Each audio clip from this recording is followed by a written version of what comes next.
સુરતના ઉધનામાં રબરમેન ચોર માત્ર 7 ઇંચના ગેપમાંથી દુકાનમાં ઘૂસ્યો. ચોરી કર્યા બાદ આરામથી કોલ્ડ્રિંક પીધું, રેંગતા આવીને રોકડ લઈને રફુચક્કર.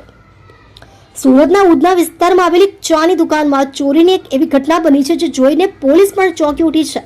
ઉધનાના પટેલ નગર પાસે સ્થિત નેશનલ ટી સેન્ટરમાં મધરાત્રે એક અજાણ્યો ચોર ત્રાટક્યો હતો. સામાન્ય રીતે ચોર શટર તોડીને કે તાળું કાપીને ઘૂસતા હોય છે, પરંતુ આ ચોરની ચોરી પેટર્ન સાવ અલગ હતી.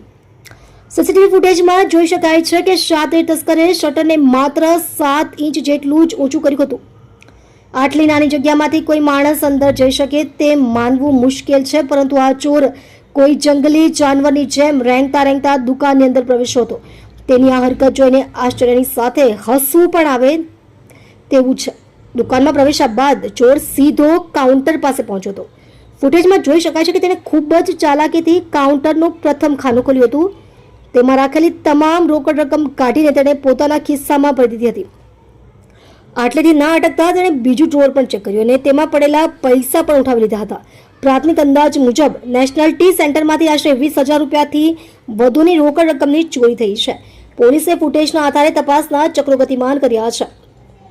ચોરી કર્યાની આ ઘટના અંગે ઉધના પોલીસ સ્ટેશનમાં જાણ કરવામાં આવી છે. પોલીસે ઘટના સ્થળે પહોંચી પંચનામું કર્યું હતું અને સીસીટીવી ફૂટેજ કબજે કર્યા છે.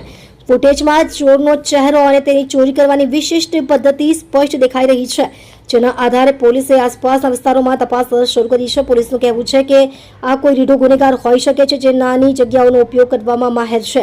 ટૂંક સમયમાં જ આરોપીને ઝડપી લેવામાં આવશે તેવો વિશ્વાસ પોલીસે વ્યક્ત કર્યો છે. તમે જોઈ રહ્યા છો DNY ન્યૂઝ ચેનલ રમન કૌરની સાથે.